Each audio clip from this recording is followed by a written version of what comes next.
the Secretary General will preview tomorrow's extraordinary meeting of NATO defense ministers, and then we'll have time for your questions. Secretary General. Good afternoon. NATO defense ministers will meet tomorrow at a defining moment for our security. President Putin's brutal invasion of Ukraine is causing death and destruction every day. It has shocked the world and shaken the international order. For months, we have exposed Russia's long list of lies. They claimed they did not plan to invade Ukraine, but they did. They claimed they were withdrawing their troops, but they sent in even more. They claim to be protecting civilians, but they are killing civilians. Now, they are making absurd claims about biological labs and chemical weapons in Ukraine. This is just another lie, and we are concerned that Moscow could stage a false flag operation, possibly including chemical weapons. The Ukrainian people are fighting bravely, defending their homes and their future, and we must support them. Tomorrow we will be joined by the Ukrainian Defense Minister Alexei Reznikov and our other partners Georgia, Finland, Sweden and the European Union. The whole world has condemned this senseless war. NATO allies, the European Union and other countries have introduced unprecedented sanctions on Russia. For many years, NATO allies have trained tens of thousands of Ukrainian troops. Many of them are now fighting on the front lines. Allies have also provided significant quantities of critical equipment, including anti-tank and air defense weapons, drones, ammunition and fuel. This training and equipment is helping Ukraine to defend itself. Ukraine has a fundamental right to self-defense enshrined in the UN Charter, and NATO allies and partners will continue to help Ukraine uphold that right by providing military equipment and financial and humanitarian assistance. NATO's core task is to protect and defend all allies. We have responded to this crisis quickly, activating our defense plans, raising our readiness, and deploying the NATO response force for the first time for collective defense. There are now hundreds of thousands of forces on heightened alert across the alliance. 100,000 US troops in Europe, and around 40,000 troops under direct NATO command, mostly in the eastern part of the alliance. Backed by major air and naval power, as well as air defenses. The US is currently deploying Patriot batteries to Poland, and Germany and the Netherlands are also deploying Patriots to Slovakia. All of this sends an unmistakable message. An attack on one ally will be met with a decisive response from the whole alliance. Russia's invasion of Ukraine and its military integration in Belarus creates a new security reality on the European continent. So we need to reset NATO's military posture for this new reality. Tomorrow, ministers will start an important discussion on concrete measures to reinforce our security for the longer term in all domains. On land, this could include substantially more forces in the eastern part of the alliance at higher readiness and with more pre-positioned equipment. We will also consider major increases to our air and naval deployments strengthening our integrated air and missile defense, reinforcing our cyber defenses, and holding more and larger exercises. I expect we will task NATO's military commanders to develop options for our Madrid summit in June. Major reinforcements of our defense will require major increases in investment. I welcome that Germany and other allies have already announced they are stepping up. And I encourage all allies to spend a minimum of 2% of GDP on defense. We must do more, so we must also invest more to protect peace and freedom and uphold our values at this critical time. And with that, I'm ready to take your questions. Okay, we'll start with CNN. Thank you. I'm wondering whether you can say whether the NATO alliance has seen evidence that China has been providing Russia with any kind of assistance that would help it on the battlefield, whether that's military equipment or MREs, food for troops, anything of that kind. And also with regard to the situation that we saw earlier this week with Russia targeting a military base very close to Poland's border, I'm wondering what you can say about the kind of red lines and whether there would be any kind of consequences if a missile, for example, were accidentally to enter NATO territory or on purpose. Thank you. So NATO's core responsibility, our main responsibility, is to protect and defend all NATO allies, 1 billion people in 30 different countries, and to ensure that we also do that now in a more dangerous security situation in Europe caused by the invasion of Ukraine by Russia. We have increased the presence in the eastern part of the alliance, we have increased the readiness of our troops, and we are deploying more capabilities, especially to the eastern part of the alliance. So an attack on one ally will trigger the response from the whole alliance, and we are there to protect and defend every inch of NATO allied territory. When we see more military activities, when we see actually fighting going on close to NATO borders, there is always a risk for incidents and accidents. And therefore we have to make every effort to prevent such incidents and accidents, and if they happen, to make sure that they don't spiral out of control and create really dangerous situations. We are very closely monitoring the airspace and the border areas around NATO, and our military commanders also have the lines to their Russian commanders to help to prevent incidents and accidents, and also prevent them from spiraling out of control if they happen. On China, so China should join the rest of the world, condemning strongly the brutal invasion of Ukraine by Russia. And any support to Russia, military support, any other type of support, will actually help Russia conduct a brutal war against an independent sovereign nation, Ukraine, and help them to continue to wage war which is causing death, suffering, and an enormous amount of destruction. So China has an obligation as a member of the UN Security Council to actually support and uphold international law, and the Russian invasion of Ukraine is a blatant violation of international law. So we call on Russia to clearly condemn the invasion and of course not support Russia, and we are closely monitoring any signs of support from China to Russia. We'll go to the National News Agency of Ukraine, over there.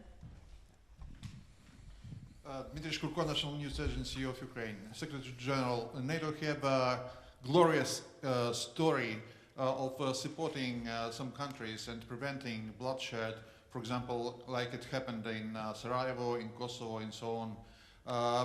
What is the threshold for NATO when the Russian killings will overcome that threshold to NATO for direct involvement? And the short follow-up because of that, if you follow the Russian rhetorics, they are not going to stop purely in Ukraine. So that the question is, isn't it the right time for NATO to intervene, to defeat and to break the Putin's military machine while it's stick in Ukraine, while waiting when the Russian bombs will be falling to the European capitals? Thank you. NATO allies have supported Ukraine for many years, and especially since Russia invaded Ukraine for the first time back in 2014. And NATO allies like the United Kingdom, the United States, Canada have also helped to train tens of thousands of Ukrainian forces, special operation forces and other troops. And they are now bravely fighting and resisting the invading Russian forces. And I think this support over many years have proven extremely important in strengthening the Ukrainian armed forces, and the Ukrainian armed forces are much bigger, much stronger, much better equipped, much better trained now than in 2014, and I'm glad that NATO allies have helped to achieve that with the training and with the equipment. Then of course it's first and foremost the courage of the Ukrainian armed forces and the Ukrainian people and the Ukrainian political leadership that has actually enabled them to fight back, to slow down, to resist the brutal invasion conducted by the Russian Federation and which is the responsibility of President Putin. And it is President Putin who is responsible for this war. He can end this war now, withdraw all his troops now, and then engage in good faith in a political effort to find a diplomatic solution. So we are calling on President Putin to do exactly that. Then NATO's Ukraine is a highly valued partner which we have supported and continue to support, and allies are also stepping up support, partly with military equipment, partly with financial support, humanitarian support, but also by imposing the sanctions which is forcing, which are actually crippling Russian economy. Our responsibility as an alliance is to protect and defend all allies, and we are sending a clear message that we are ready to do so by increasing the presence in the eastern part of the alliance. But again, it is Russia and President Putin that are responsible for the invasion of Ukraine, and President Putin should end this senseless war by withdrawing its forces from Ukraine. Okay. Politico. Thank you. I'm Lily from Politico. Why do the US and NATO insist that fighter jets won't be helpful for Ukraine when the Ukrainians themselves say otherwise? Shouldn't it be up to the Ukrainian authorities to say what would be helpful for them? Thank you. NATO allies are providing many different types of equipment, including advanced air defense systems, which have actually helped the Ukrainians to shoot down Russian planes, Russian missiles, and the allies continue to provide support also when it comes to different types of air defense systems. But I will not go into the details of every type of supply, every type of support, exactly how and where, because I think that will just make it harder and more difficult to continue to provide this type of support. NATO allies are stepping up and providing also advanced air defense systems. Thank you. Dan Michaels, Wall Street Journal. To follow up on the earlier question, there have apparently been UAV incursions into NATO airspace.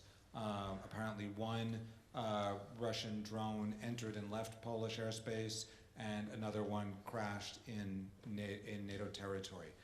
How do you determine when something like that is an act of aggression or an act that warrants response? And you were talking earlier about escalation. How do you ensure that something like that is handled in a way that is appropriate and doesn't get out of control? Thank you. Well, I cannot confirm the latest incidents you are referring to, but in general I can say that we are stepping up our vigilance, our presence, the way we monitor our airspace, and including by deploying new Patriot batteries to the eastern part of the alliance. And by doing that, and also through our AWACS surveillance planes and increased air policing, air patrolling, we are both increasing the capabilities we have to monitor, to track, but also to ensure that we are able to react if needed. NATO's integrated air and missile defense tracked the flight path of an object which entered Romanian airspace on Sunday. In response, Romanian fighter aircraft scrambled immediately to investigate, and the Romanian authorities and NATO are reviewing this incident, as we're also reviewing the incident that ended with the crash of a drone in Croatia. The indications we have so far on the drone that crashed in Croatia outside Zagreb is that that was not an armed attack, not an armed drone, but it just highlights that with more military activities in the air, with drones, with planes, there is a risk for incidents and accidents, and therefore we need to be extremely vigilant. We need to react when needed, and we need to make sure that we have the communications, the line of communications also with the Russians, to prevent incidents from really creating dangerous situations. So that's the reason why we are increasing the presence and also the surveillance and monitoring of the airspace over NATO. Bloomberg, lady in blue, just behind. No. Thank you for the question, Natalia Drozdiak from Bloomberg. I just wanted to follow up on what you said in your introduction about the risk of false flag event and Russia maybe using chemical weapons. How would NATO respond in such a scenario? Is this a red line for potential NATO intervention? Thank you. Any use of chemical weapons will be a violation of international law, will be a violation of the ban that, or the treaty that bans chemical weapons, and Russia has signed to that convention. We call on Russia not to use chemical weapons. We call on Russia to withdraw all its forces and to stop the fighting, but in particular not to use any chemical weapons. Russia has used chemical agents before to attack and actually kill political opponents. We have also seen that Russia has supported the Assad regime in Syria and helped to facilitate the use of chemical weapons several times in Syria. And any use of chemical weapons is absolutely unacceptable, and therefore it is also extremely important that Russia understands that it is unacceptable if they consider any use of chemical weapons, and we are also very vigilant about the possibility of them trying to stage some kind of pretext false flag operation to provide an excuse for any type of use of chemical weapons. Okay, we'll go to NPR, Deutsche Welle, lady in pink. Thank you very much. Just somewhat of a follow-up on Natalia's question. She was asking what NATO would do and whether this changes your red line. So as you say that you are looking at NATO's military posture again, is this something that you would consider changing? You have said that this would be a war crime, and we know that simply warning Russia against doing something is not enough of a deterrent to stop it. So if NATO knows, or if NATO sees that a chemical attack could take place and you say that's a war crime, would NATO consider changing the fact that it would not intervene in case of such a threat? Thank you. Our main responsibility is to protect and defend all NATO allies. It is important that Russia understands that we are there to do exactly that. We have conveyed a very clear message to Russia about that we also see when they try to stage pretext for the use of chemical weapons. We have seen that they, throughout this crisis, have tried to create different kinds of false flag operations to try to provide excuses for the use of force. We saw that in the lead up to the intervention, and now we have seen them accusing Ukraine and also NATO allies developing chemical weapons. And that's an absolute lie, and therefore it also makes us a bit concerned about the possibility that they are actually planning to do that. The President of the United States and other allies also made it very clear that if they use chemical weapons, there will be a high price to pay. But I will not speculate about any military response from the NATO side, except for saying very clear that NATO's main responsibility is to make sure that we defend and protect all allies. DPA, gentleman in white, just behind, yeah. No, okay. Frankfurt Allgemeine Zeitung. Thomas Kutschka, Frankfurt Allgemeine Zeitung. Secretary General, after the demise of the INF Treaty, it's been NATO's position that the Russian deployment of SSC-8 will not be reciprocated by the deployment of medium or intermediate nuclear-capable missile systems. In the light of the Russian aggression against Ukraine and President Putin's threats, nuclear threats to NATO, in your view, does this stance need to be reviewed? The demise of the INF Treaty was a serious setback for international arms control, because the INF Treaty, agreed in 1987, banned all intermediate range weapon systems. Then over the last years, over actually several years, we have seen that Russia has deployed a new missile which violates this treaty, and then that led to the demise of the treaty a few years ago. We have stated from the NATO, and Russia has deployed these weapons over now several years, the SSC-8. We have made it clear that we will not mirror what Russia does. So we have no plans to deploy nuclear-capable intermediate-range land-based systems in Europe. At the same time, we need to be able to make sure that we are able to respond and protect all allies, also in a new security environment where Russia has deployed more nuclear-capable missiles. And therefore, we have to do many things at the same time. We need to strengthen our air and missile defense. We are doing that. We need to invest more in advanced conventional capabilities,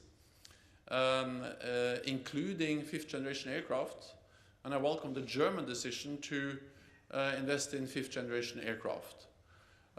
We need also to increase the readiness and our ability to monitor, detect, and of course we also need to make sure that NATO's nuclear deterrent remains safe and secure and effective. And that's exactly what we're doing when we are now making sure that we exercise and ensure the effectiveness of our nuclear deterrent. Okay, we have Associated Press.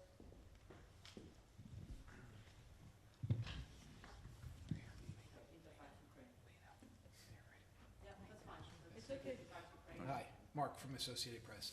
Mr. Secretary General, what do you know about the 3 European leaders visiting Ukraine today?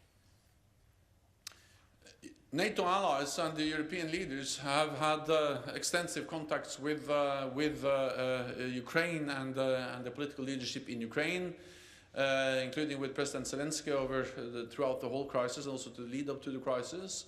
I think it's important that leaders of NATO countries, of European member states, are engaging closely with President Zelensky. We will have the defense minister of Ukraine attending the NATO defense ministerial tomorrow by video link, and therefore I think it's important that we, at all levels, in different formats, engage and meet with the Ukrainian political leadership. Interfax.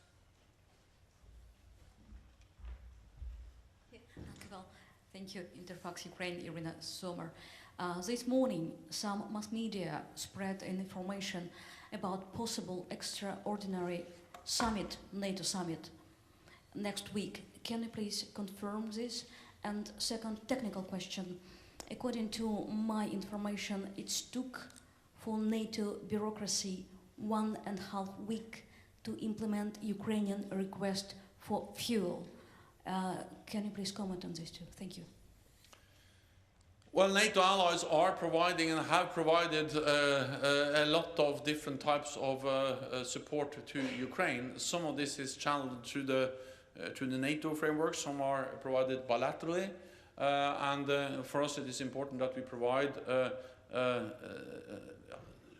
support on short notice and that we provide critical support which Ukraine needs. So overall I think the message is that over many years leading up to invasion but also after invasion, allies have been very quick in stepping up and providing support. And again, I'm a bit reluctant to go into all the details about exactly how and where and when, but the overall picture is that allies are providing significant support, and they've done some on short notice, and that's different types of weapons, but also that includes fuel. Well, NATO allies have consulted and coordinated closely over several weeks, both in the lead up to the invasion, but also after the invasion. We had a virtual summit just one day after, and we will have different ministerial meetings, also extraordinary ministerial meetings, and we will have an extraordinary defense ministerial meeting tomorrow. Then we are able to convene also a NATO summit with all the NATO leaders on short notice, but I cannot go into more details about that now. Okay, we'll take a couple of questions online. We'll go to jutarnji list, Augustin Pajokai. Yes, thank you, Anna. Secretary General, I have a question which many people in Croatia are asking. How is it possible that the drone of 6 tons heavy enters NATO airspace and flies for around an hour and crashed in the capital of a NATO member state, while you are so vigilant in defending NATO sky? And do you know something more, whether it really was a drone without a weapon or something? Because the Prime Minister and Minister of Defense said that there was an explosive device in this flying object that crashed in Zagreb. Thank you. Well, I spoke with Prime Minister Plenković on Sunday, and we are working together to establish all the facts, but the preliminary indications and information we have is that this was an unarmed drone, and that the drone was off course, and that it ran out of fuel and crashed outside Zagreb, or crashed in Croatia. But we will have more confirmed facts soon, but that's the information we have so far. I think also it is important to realize that allies are exchanging information, and that this drone was tracked by the NATO's integrated air and missile defense tracked the flight of the drone that later crashed in Zagreb. But again, we will make sure that the different allies that were involved share all the information, and then we can establish all the facts about what this happened. I think, if anything, it demonstrates the need to further strengthen integration, further strengthen information sharing among allies, and also to invest more and upgrade everything from radars to our presence of air and missile defense systems, and that's exactly what we do also by deploying more Patriots in the eastern part of the alliance. Okay, we'll go to Robert Lupitu, Calea Europeană. Thank you very much for taking my question. Mr. Secretary General, I want to ask you whether there will be a speed-up process for this establishment of the NATO battle group in Romania, and also, since you mentioned about a reset in NATO's defense posture after Russia's invasion into Ukraine. Do you think that this reset will also mean a unitary approach, both for the northern part of the eastern flank and both for the southern part of the eastern flank? We will see the same level of troops and defense commitment in the Baltics, in Poland, and also in Romania and Bulgaria? Thank you very much. So we have already increased significantly our presence in the eastern part of the alliance, also in the Black Sea region, with more troops. I went to Romania a couple of weeks ago, and I met with US forces, German forces, and other forces there who have actually increased their presence. And now the lead elements of the NATO response force have been deployed to Romania, French troops. And this demonstrates that there is already a significant increased military presence in the eastern part of the alliance. We speak about 40,000 forces on high readiness and the direct NATO command. Then we have the national forces. We have also bilateral arrangements. So in total, this is a quite significant presence both in Romania and the southeast of the alliance, but also in the Baltic region. This is our immediate response. And as I said, the BAT groups is under establishment with the French-led VJTF element.